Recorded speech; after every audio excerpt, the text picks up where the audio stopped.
Hey guys, another day, another food trip.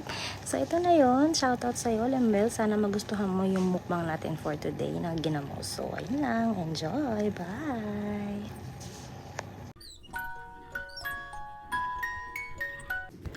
So ito na ngayon, ito yung mumukbang natin. So meron tayong samyang, dalawang boiled egg, seaweed, okra, ginamos na may sili, crackling at black coffee, calorie deficit yan. Ito na ang samyang na may dalawang boiled egg.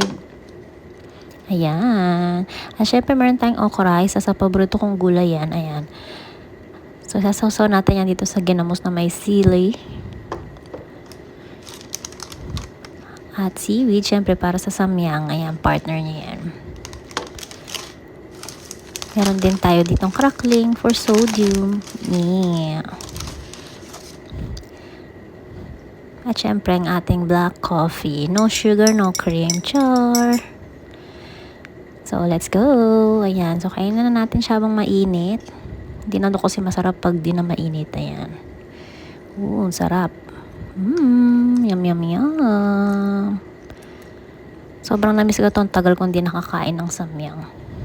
Ayan. So, boiled egg. Sarap. At syempre, papartneran natin yan ng seaweeds. Ayan. So, 3 balot na ganito sa mga grocery, 9 dirhams. Sa isang balot, marami na siya. Ayan siya. So, kuha tayo ng isa.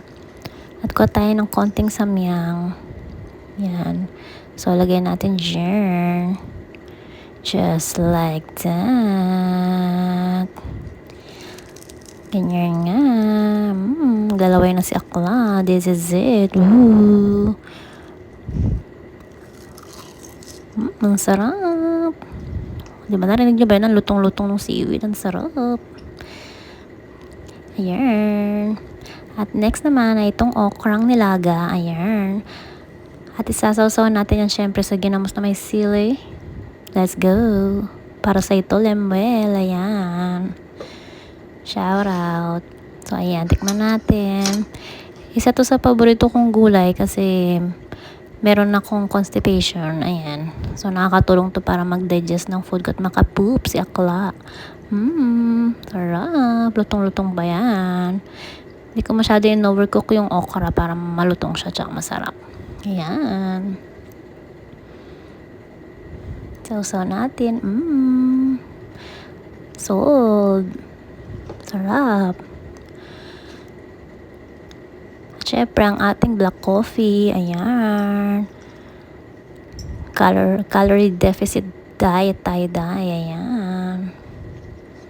Ayan. So, ubusin ko na muna to mga okra, samyang. At syempre, with the seaweed. Yun lang. Bye!